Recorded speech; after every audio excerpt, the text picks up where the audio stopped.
అందరికి hi, welcome to uncle kitchen zone 2024. నేను మీ ఎంజద్. ఈరోజు వచ్చేసి బ్రహ్మాండమైన చికెన్ కర్రీ అండి. సూపర్గా ఉంటుంది. చాలా డిఫరెంట్ టేస్ట్తో, చాలా టేస్టీగా, చాలా యూనిక్గా ఉంటుంది. ఇది చపాతీలోకి కానీ, బగారా రైస్ కానీ, వైట్ రైస్ కానీ చాలా బాగుంటుంది. చేయడం కూడా చాలా ఈజీ. ఇది ఇంకెందుకు ఆలస్యం, వచ్చేయండి మన రెసిపీలోకి. ఇప్పుడు స్టవ్ మీద ఒక కడాయి పెట్టుకొని, ఆ కడాయిలో 4 చెంచాల నూనె అయితే పోసుకోవాలి. నూనె అయితే మనకి చికెన్ కర్రీకి కొంచెం ఎక్కువగానే పడుతుందండి, మరి ఎక్కువ కాదు, కరెక్ట్గా అయితే సరిపోతుంది. నూనె వేడెక్కిన తర్వాత 2 పెద్ద సైజ్ ఎర్రగడ్డలను తీసుకుని కట్ చేసి వేసుకోవాలి. ఎర్రగడ్డలు అనేది మనకు మంచిగా గోల్డెన్ బ్రౌన్ వచ్చేంత వరకు ఫ్రై చేసుకోవాలి. అప్పుడే మనకు ఈ కర్రీ అనేది సూపర్ టేస్ట్గా అయితే వస్తుంది. బాగా మనము మంచి బ్రౌన్ కలర్ వచ్చేంత వరకు ఎర్రగడ్డలు అయితే బాగా ఫ్రై చేసుకోవాలి. స్టవ్ అయితే నేను మీడియం ఫ్లేమ్లో పెట్టాను. ఈ విధంగా కలుపుకుంటూ చూసారు కదా, మంచి గోల్డెన్ కలర్ అయితే వచ్చింది. ఈ విధంగా వస్తే మనకు చికెన్ కర్రీ అనేది చాలా బాగుంటుంది. ఇప్పుడు దీంట్లో ఒక స్పూను అల్లం తెల్లగడ్డ పేస్ట్ అయితే వేశానండి. ఇక్కడ నేను చికెన్ అయితే ఒక 800 గ్రాములు అయితే తీసుకున్నాను, 800 గ్రామ్స్. అల్లం తెల్లగడ్డ పేస్ట్ వాసన పోయేంత వరకు మనం పచ్చి వాసన ఒక 2 నిమిషాలు అయితే మసాలాను బాగా ఫ్రై చేసుకోవాలి. మనకు ఆనియన్స్ కానీ అలాగే ఈ అల్లం తెల్లగడ్డ పేస్ట్ పడడం వల్ల మంచి అరోమా ఫ్లేవర్కి ఇచ్చినంత.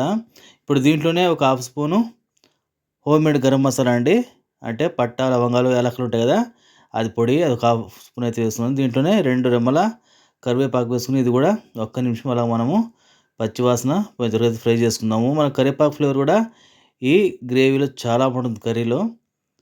ఇప్పుడు దీంట్లోనే ఒక చిన్న సైజు టమాటాలు అయితే 4 అయితే తీసుకున్నాను. చిన్న చిన్న ముక్కలు కట్ చేసి వేసుకోవాలి. ఇది కూడా మనకు పచ్చివాసన పోయేంత వరకు, అలాగే మెత్తగా అయ్యేంత వరకు ఈ మసాలాను మనం ఫ్రై చేసుకోవాలి. ఈ మసాలా మనం ఎంత కరెక్ట్గా ఫ్రై చేసుకున్నాము చికెన్ కర్రీ అనేది అంత సూపర్గా వస్తుందండి. ఈ మసాలా మనకు ఫ్రై చేయడంలోనే ఉంది. ఇప్పుడు దీంట్లో ఒక హాఫ్ స్పూను పసుపు అయితే వేసుకుందాము. మనం వేసిన పసుపు అంతా మసాలాలో బాగా మిక్స్ అయ్యేలా కలుపుకోవాలి. స్టవ్ అయితే నేను మీడియం ఫ్లేమ్లో పెట్టానండి. ఇప్పుడు దీంట్లో రుచి తగ్గ ఉప్పు అయితే వేసుకొని మొత్తం మసాలాలో ఉప్పు బాగా పట్టేలా కలుపుకోవాలి. ఈ చికెన్ కర్రీ అనేది మీకు చపాతీ, పరోటా, అలాగే వేడి వేడి అన్నం కానీ, బగారా రైస్లో అయితే చాలా బాగుంటుంది. చాలా డిఫరెంట్గా ఉంటుంది టేస్ట్ కూడా. ఇప్పుడు దీన్ని అయితే ఒక 5 నిమిషాలు అయితే మనం మూత పెట్టేద్దాము. స్టవ్ని అయితే సిమ్లో పెట్టేసి ఒక 5 నిమిషాల తర్వాత మసాలా అయితే మనం మధ్య మధ్యలో కలుపుకోవాలి. సిమ్లో పెట్టామంటే మనకు అడుగైతే పట్టదు. మసాలా మనకు బాగా మెత్తగా గుజ్జులా అయిపోవాలి, పేస్ట్ లాగా. అప్పుడే దీని ఫ్లేవర్ కానీ, స్ట్రక్చర్ కానీ చూడడానికి టేస్ట్ కూడా చాలా బాగుంటుంది. ఈ విధంగా కలుపుకుంటూ ఉండాలి.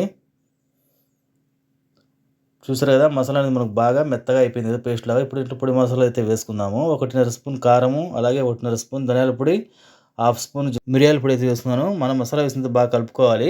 ఇప్పుడు దీంట్లోనే కొద్దిగా పెరుగు, అంటే మనం 10 రూపాయల ప్యాకెట్ ఉంటుంది కదా, పెరుగు ప్యాకెట్, ఆ ప్యాకెట్ అయితే సరిపోతుందండి మనం తీసుకున్న చికెన్ క్వాంటిటీకి.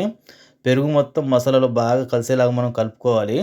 స్టవ్ అయితే నేను లో టు మీడియం ఫ్లేమ్లో ఒక 5 నిమిషాలు పెట్టి ఈ మసాలాను మనము పెరుగు వేసిన తర్వాత కలుపుతూ ఉంటే ఈ విధంగా బాగా మిక్స్ అయిపోయి మనకు కర్రీ అనేది చూసారు కదా, మంచి క్రీమీ స్ట్రక్చర్ అయితే వచ్చింది. ఇప్పుడు దీంట్లో కొద్దిగా కస్తూరి మేతి అండి. కస్తూరి మేతి అనేది ఆప్షనల్, మీరు కావాలంటే వేసుకోవచ్చు, లేదా స్కిప్ చేసేయచ్చు. అలాగే దీంట్లో ఒక అర నిమ్మకాయ చెక్క అయితే పిండుకోవాలి, సగం. ఇప్పుడు మనం మొత్తం మసాలాను బాగా అయితే కలుపుకోవాలి. కస్తూరి మేతి మొత్తం మసాలాలో బాగా మిక్స్ అయ్యేలాగా చేసామంటే మనకు మంచి అయితే అరోమా ఫ్లేవర్ అయితే వస్తుంది. ఇప్పుడు దీంట్లోనే రెడీ చేసి పెట్టుకున్న చికెన్ ముక్కలు అయితే ఒక 800 గ్రామ్స్ అండి, ఆ చికెన్ మొత్తం వేసేసి ప్రతి ఒక్క చికెన్ ముక్కకు మసాలా మొత్తం బాగా కలిసిలా కలుపుకోవాలి. అప్పుడే మనకు చికెన్లో మంచి టేస్ట్ కానీ, ఫ్లేవర్ కానీ ఉంటుంది. మసాలా కూడా ఎక్కడ మనము ఇది చేయకుండా చికెన్ ముక్కలకు బాగా కలిపేసి, ఇక్కడ నాకు కొద్దిగా ఉప్పు అయితే తక్కువ అనిపించిందండి. ఉప్పు అయితే మళ్ళీ అయితే ఒక హాఫ్ స్పూన్ అయితే వేసుకున్నాను. ఇప్పుడు మనం ఉప్పు వేస్తాం కదా, ఆ ఉప్పు మొత్తం మసాలాలో ముక్కలకు బాగా పట్టేలాగా అయితే కలుపుకోవాలి. నీళ్ళు పోయకుండా ఈ మసాలాలోనే మనం చికెన్ ముక్కల్ని ఒక 5 నుంచి 10 నిమిషాలు ఫ్రై చేసుకున్నామంటే టేస్ట్ అనేది చాలా బాగుంటుందండి. నీళ్ళు వేసామంటే మనకు మసాలా అంత పట్టదు. ఇంకొక 5 నిమిషాలు అయితే మూత అయితే పెట్టేద్దాము. మూత తీసిన తర్వాత చూసారు కదా, మనకు లైట్గా నీళ్ళు అయితే చికెన్లో నుంచి బయటకు వచ్చాయి. స్టవ్ అయితే నేను మొత్తం సిమ్లో పెట్టేసి మూత పెట్టాను. ఇప్పుడు లో టు మీడియం ఫ్లేమ్ చేసుకొని మసాలా అనేది ఇంకోసారి చికెన్ ముక్కలకు బాగా కోటింగ్ పట్టేలాగా ఈ విధంగా కలుపుకోవాలి, అడ్జస్ట్ చేసుకుంటూ. ఇలానే ఒక 5 నుంచి 10 నిమిషాలు మనం కలుపుకున్నామంటే చికెన్లో మనం వేసిన ఉప్పు, కారాలు మొత్తం బాగా పడతాయి. ఇప్పుడు దీంట్లో మనము నీళ్ళు అనేది వేసుకోవాలి. ఇక్కడ చికెన్ కర్రీ అనేది మరి నీళ్ళగా కాకుండా, మరి గట్టిగా కాకుండా, మధ్యస్థంగా ఉంటే సూపర్గా ఉంటుంది. మనం వేసిన మసాలాలకు కొద్దిగా మనకు పలుచగా ఉన్న కూడా సరిపోతుందండి. మనం నీళ్ళు వేసిన తర్వాత మొత్తం ముక్కల్ని అయితే కడాయిలో బాగా అడ్జస్ట్ చేసుకుంటూ విధంగా కలుపుకోవాలి. ఇది కొంచెం మధ్యస్థంగా ఉంటేనే మనకు ఈ కర్రీ అనేది సూపర్‌గా ఉంటుంది. ఇప్పుడు మీరు ఉప్పు, కారాలైతే చెక్ చేసుకోండి ఒకసారి. దీన్నైతే మళ్ళీ ఒకసారి మనం ఒక 5 నిమిషాలైతే మూత పెట్టేద్దాము. స్టవ్‌నైతే లో టు మీడియం ఫ్లేమ్‌లో పెట్టేసి, ఈ విధంగా మనకు మూత పెట్టి ఉడికించడం వల్ల మనం వేసిన మసాలా ఐటెమ్ మొత్తం బాగా ముక్కలు పడుతుందండి. చూసారు కదా! నీళ్ళు కూడా మనకు ఎక్కువగా చికెన్ నుంచి బయటకొచ్చాయి. ఈ విధంగా కలుపుకుంటున్నామంటే మన గుమగుమలాడే చికెన్ కర్రీ అయితే రెడీ అయిపోతుంది. మంచి అరోమా ఫ్లేవర్ అండి. సింపుల్ మసాలాతో చాలా బెస్ట్ చికెన్ కర్రీ ఇది. ఇప్పుడు దీంట్లో కొత్తిమీర అయితే ఫ్రెష్‌గా అయితే వేసుకునేద్దాము. ఈ స్టేజ్‌లో మనం కొత్తిమీర వేసుకున్నామంటే తినేటప్పుడు ఇది చపాతీలో గానీ, అన్నంలో గానీ, బగారా రైస్‌లో గానీ చాలా బావుంటుంది. అక్కడ కొత్తిమీర అనేది తినేటప్పుడు మనకు వస్తుంటే నోట్లో ఆ టేస్ట్ కూడా ఆ గ్రేవీలో చాలా బావుంటుంది. కొత్తిమీర అయితే మనము ఒక గుప్పుడైతే వేసేసి చికెన్ కర్రీ మొత్తం అయితే కలుపుకునేద్దాము.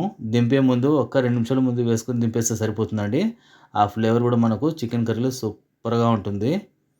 ఈ విధంగా కొత్తిమీర వేసిన తర్వాత ఒక్క 2 నిమిషాలు మనము ఉడికించుకున్నామంటే కొత్తిమీర ఫ్లేవర్ కూడా ఆ కర్రీలో చాలా డిఫరెంట్‌గా చాలా టేస్టీగా ఉంటుంది. గుమగుమలాడే మన చికెన్ కర్రీ అయితే రెడీ అయిపోయింది. ఇది మీకు నచ్చితే లైక్ చేయండి, సబ్స్క్రైబ్ చేయండి, షేర్ చేయండి. Thank you friends watching for me.